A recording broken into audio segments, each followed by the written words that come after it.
Okay. Okay. What is going on today? What's today? Today is Tuesday now. Um, and the big thing that's on the news right now. I mean, like I said, I'm just in my garage working, and today I am trying this Kimbo Young coconut juice. Mm, pretty good. Oh, but it's so sweet though. I think they must have added sugar in there. Anyways, okay. My feed right now is filled with the protest stuff, and I guess that's what we're going to be talking about because that's what's on my feed. And plus, I live in California. I think the big thing is that it's growing. It's growing now. I figured this was going to happen. That I saw today that they're starting to have protests in other states besides California, and yeah, it's a growing thing. It's starting up in New York now. I spent a good chunk of my time last night watching the the basically streamers on the ground because you get to see them actually walking the streets, which is way better than the coverage that you get from the helicopter or the, the like just the main like media news channels, because you actually see people on the ground and they interact with people. So that was really cool. I spent a good chunk of my time yesterday watching this streamer that's in LA. I think he covered the riots for like 2-3 days now. I think it's ANX News. So shout out to him. He did a great job last night because I was watching his. I watched his stream for like a few hours last night. Watching him go through the streets of LA. There was this thing that I noticed, and I put out a video about it. You guys could check it out too. But last night during his stream, there was this part where it was mostly. It seemed like it was mostly peaceful, except for this one part where people were trying to get into this sushi restaurant, right? That's in LA. It's like Otoro Sushi, right? And then so in the footage you see like there's the streamer's like he's walking, right, and then he sees like a bunch of commotion, so he walks over there. He's like, "What's going on over here?" And then you see everyone telling like chanting like, "Don't go in there! Don't go in there! Don't go in there!" Right? And like, get out! Get out! Right? And then you see some people, some protesters come up, and they were like, "Get out of there! This is not what we're all about." And then they get all the looters out, and then they barricade the sushi restaurant, right?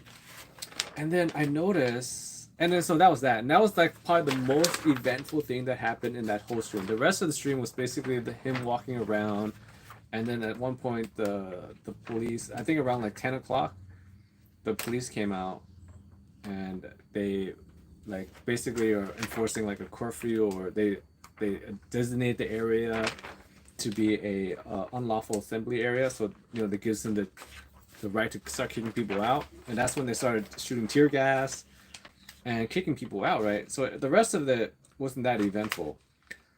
So I was like, okay, that's cool. So I go to sleep, and I was like, oh, it was mostly peaceful. I didn't think much about it, right?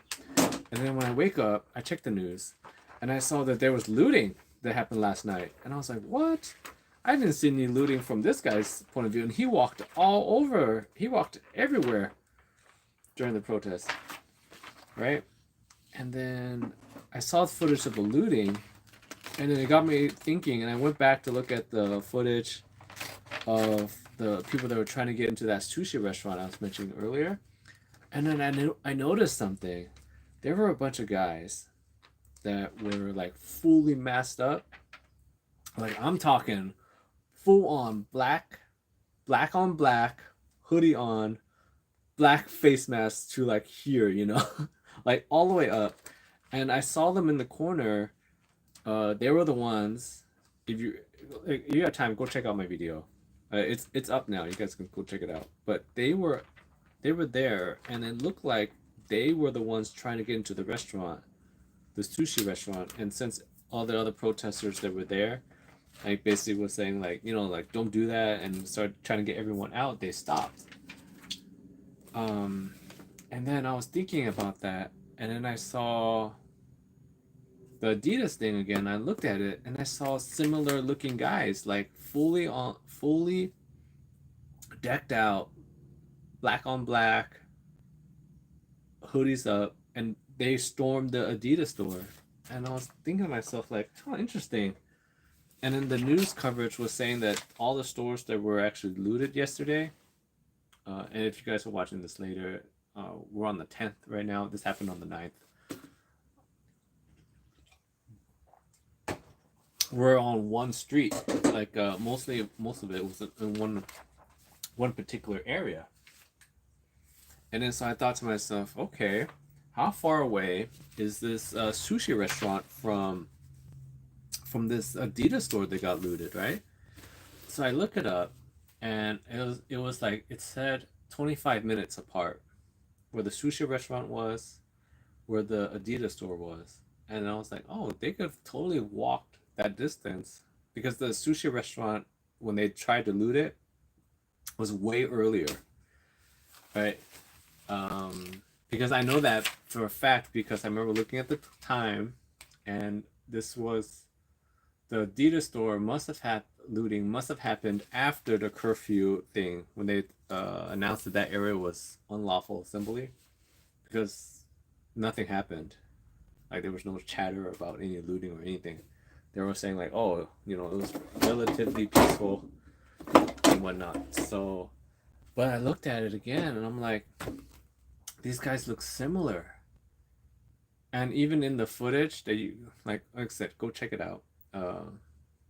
In the footage, those guys were heading in that direction. They're heading towards the where the Adidas store was. So if they kept on going, they would have made it to the Adidas store to start the looting. So I don't know. It seemed like they were there to loot. They didn't seem like protesters. Because if you watch footage of like the just I guess in the morning the protesters or just throughout the day they seemed very peaceful. Yesterday, this morning it seems like a different story. But you know, every day is different.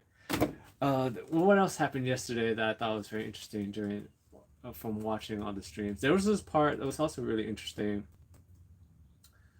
Um, the police force was lined up, right? They made the line, the barricade line, and I guess this one protester got like a little too close, and the guy flipped out and took a swing at him. That was crazy. And then everyone got kind of like, what happened? What's going on? What's going on?" And then right when I think as things started to get more intense, everyone started chanting peaceful protest," and then they stopped. And then that was that. But I don't know.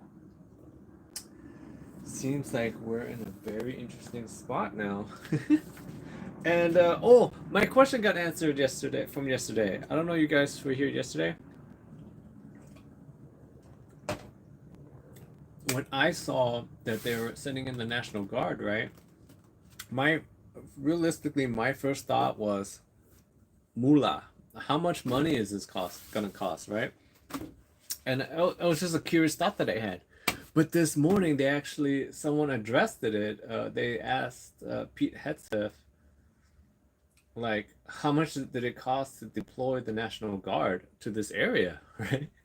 And it's so hard to figure out what is real and what's not. But supposedly, the deployment of the National Guard to California is gonna cost around $1 million something. It was or it was $1 million something or 100 million. I just know it was a 1 and $1 million. I mean, I guess that's a big range, but I think it was like 100 million. Now that I think back, that it's gonna cost to send the National Guard. What's costing to send the National Guard to California? So that's why I was saying yesterday. I was like, I remember that they try not to send the National Guard because it's expensive. Like there's a lot of like logistical costs that comes into sending the National Guard, and that's another reason why they try not to do it, because it's a huge waste of money if they're not doing anything. And like I said, I don't know what to believe. The reports that I've seen is that the National Guard does not have authority to do anything besides protect the federal buildings, and there's only two in like the whole area that they can even protect. And so they're just chilling around these buildings, and supposedly they're sleeping on the floor. There's no like funding allocated for gas, food, or supplies or whatever. And yeah, so that part is, I think, is getting overlooked a lot. But that, and again, that could just be like a left side like talking point. They're saying like, oh, the National Guard's not doing anything; they're just sleeping on the floor.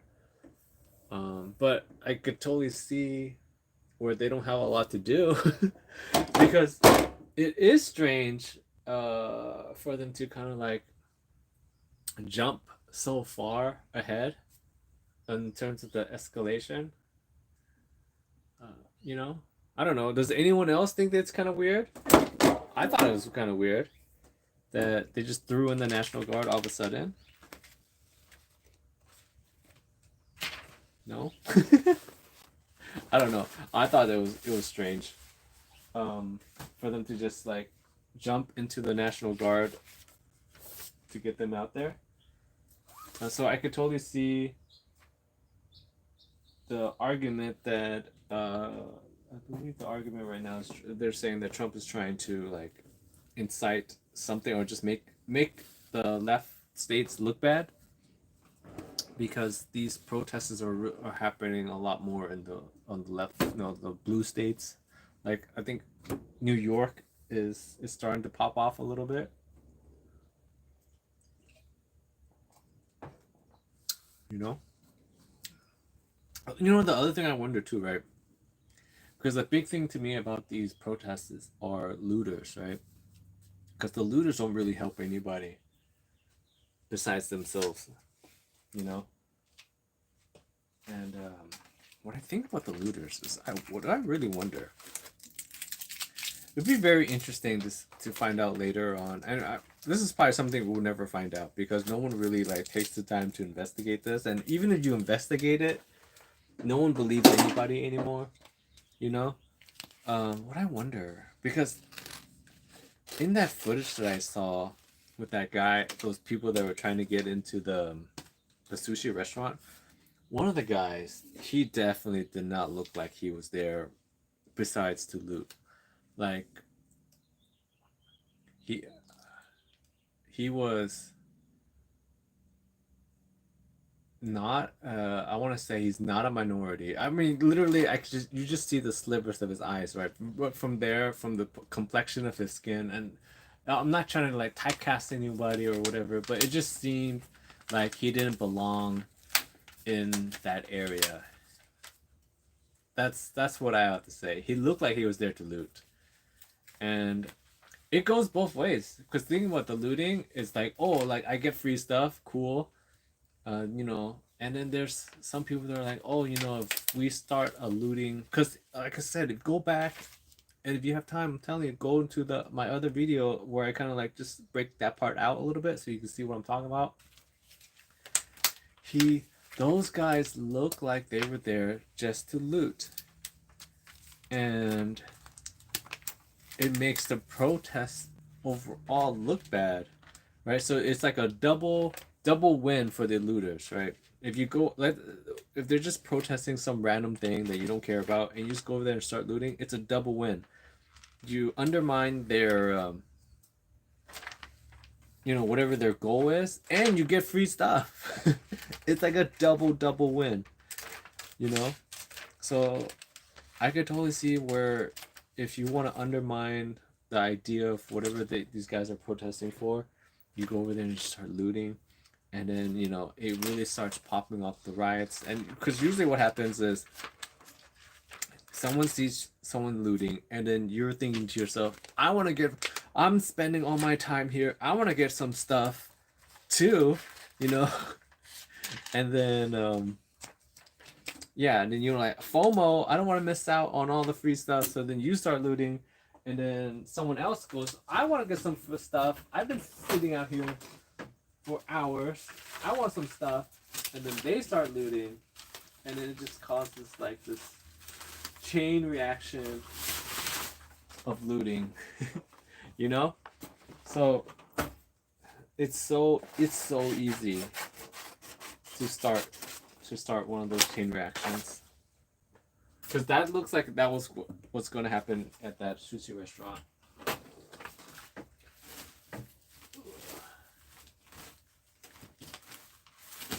Sorry, looking for something. Let's see. Here we go. Ta-da! Found it. Alright, I can get this order out.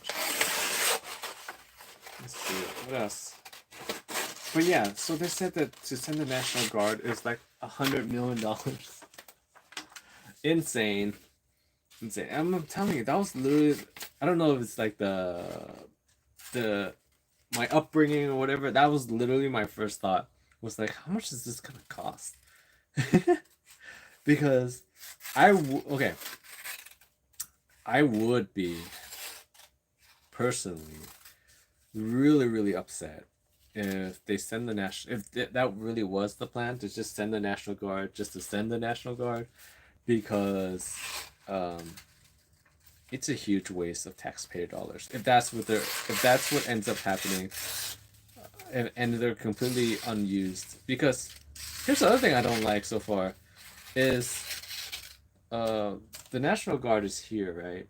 And then they said that they don't have any authority because the Insurrection Act was not initiated. The governor didn't call for them, so they don't have anything for them to do, right? Because they don't want them here, so they're not going to give them any tasks to do. So they're just sitting around. uh, and I think I saw somewhere they said that of the first initial 2,000 that came, they only deployed 300 of them to do like small, just like a small perimeter like sweep. The rest of them were just chilling inside a building, inside one of the federal buildings. So this is where I'm saying where, and then you get the reports that they're sending more, an additional 2,000, and then people are like, dude, we didn't use the first 2,000 that we sent. You know, like, I don't know if anyone really thinks about the cost of deployments, or maybe that's a me thing where I'm like, all the time I see this kind of stuff, I'm like, how much does that cost? And it seems like a big waste of money. No, am I the only one that cares about the money? What about the money, people? What about the money?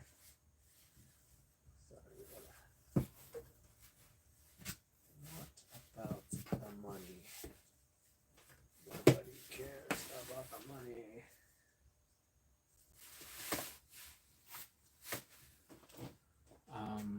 What else? Oh, I mean, if they have this much money to blow on this kind of operation, you can give me the money, right? You can give me the money, and I will find something fun to do with it. Boop, boop. Oh, what else happened yesterday? This is a different story. But I saw this happen yesterday. I believe Phil DeFranco was talking about this story, but basically, the story is about a recent high school graduate, and during the graduation day, I guess he went to go. He works at a Burger King.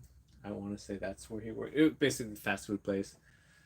And then he was there on his graduation day. Instead of like going to an after party or whatever, he went there, and then he saw that they were shorthanded, so he decided to just help out, not even clock in. He just saw that they were shorthanded, and then he's just started doing his shift, a shift, not in his shift. He just started doing a shift because he wasn't even clocked in, wasn't scheduled. She just came there after his graduation. This was from high school, and he's been working there since he was like 16 or whatever, right?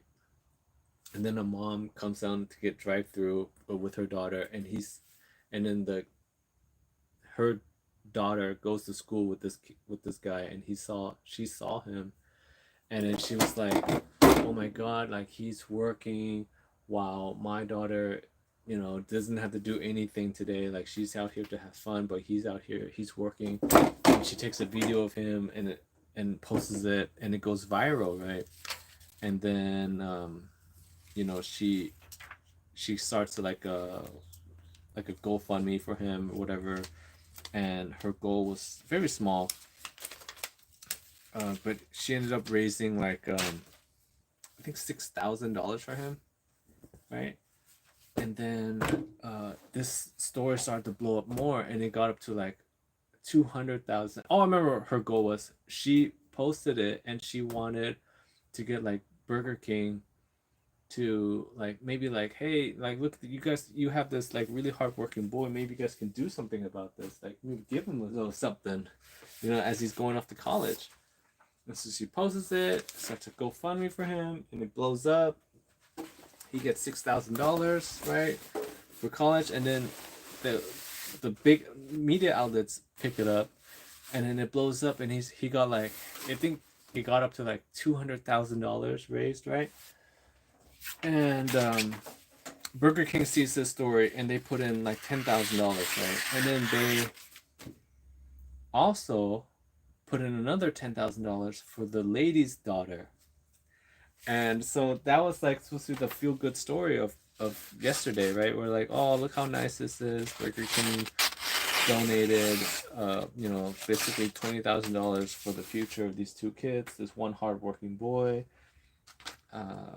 But okay, so I saw that story, and the whole time I was thinking to myself that the daughter didn't do jack squatty and she got $10,000. That's all I was thinking about yesterday. I was like, oh, that is so messed up in a way, because this kid, right, is the main focus of the story.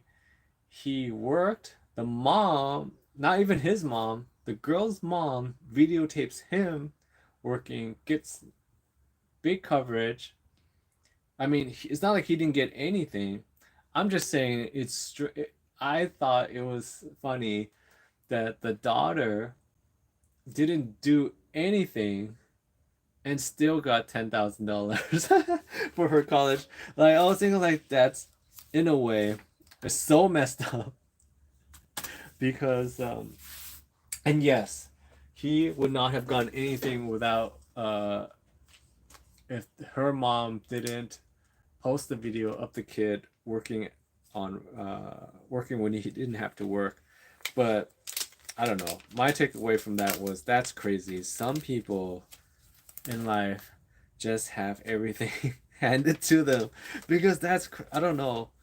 What do you guys think about this story overall? I know overall I know it's a feel good story, but it's really silly that the daughter, the mom's kid, didn't do anything and still got $10,000. That's, I don't know.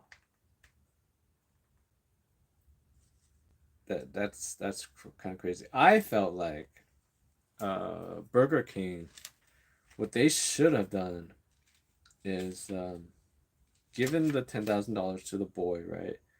And maybe give the mom something like I don't know, Burger King gift card or something, like a big one, you know?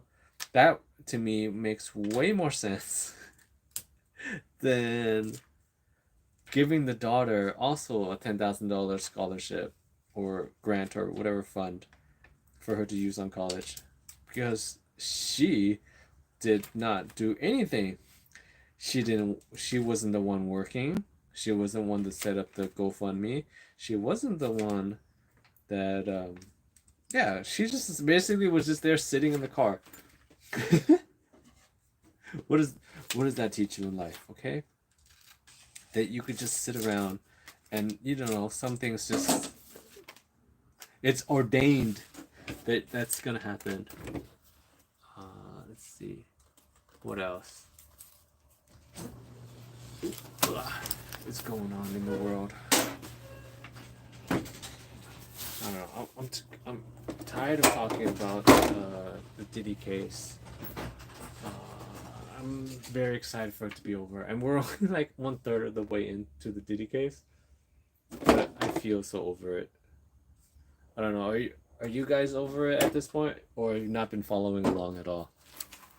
I've been following along, but it's getting very repetitive. This newest witness, the current one that's on, goes on early, at least of this morning. That when I checked, I think I talked about her yesterday. My main gripe with her story so far is that I mean, she seems like it's another one of those cases where when it's good, it's good. When it's bad. That's the one thing I didn't like about so far. A lot of the testimonies they have from the victims, it seems like they were there when things are going well. They're like super excited. When things are bad, they're like, oh, I can't believe I'm doing this, but he's giving me $10,000 every month. Like literally, that was my main takeaway from her story was she was like, oh, if I didn't do this, he wasn't gonna pay for my rent anymore, or he might not pay for my rent anymore. And then, but I was thinking like,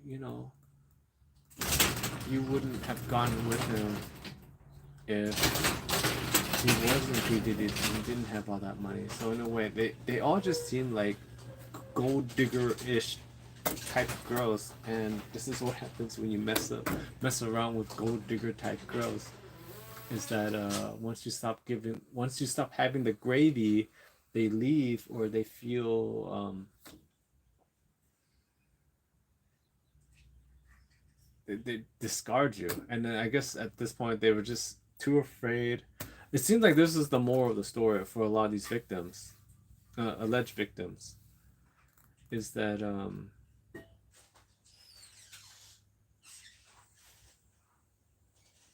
they basically like, okay, I'm trying to figure out how I want to say this, but basically it seems like they sure enjoy the times when they sure enjoy it at the time, and I don't see it that much different from, and I know it's terrible, don't get me wrong, it's terrible, but what I see is sometimes it looks like they're putting themselves in that position, right? Because just talking about this person right now, she was saying that a lot of times she didn't want to do, there were times where she didn't want to do these acts, but at the same time she knew that if she didn't do them, he might not be happy with her and maybe he'll replace her, right? Like find somebody else that will do these and he'll be paying for her rent, and that's what she was afraid of, and that's why they went along with this, right? In a way, it kind of reminds me of Lil Wayne. If you guys don't remember Lil Wayne during on his girlfriend and his daughter and her daughter, because I guess the story is that she asked him for some money and he got all pissed off and he just kicked her out, and that's what they were. What a lot of seems like what a lot of these ladies were afraid of is that if they don't do these things, PDD was gonna kick them out, and then so that's what they did all these things. I don't know. Anyways, I'm done with the orders for today. I'll be back later, but thanks for hanging out with me.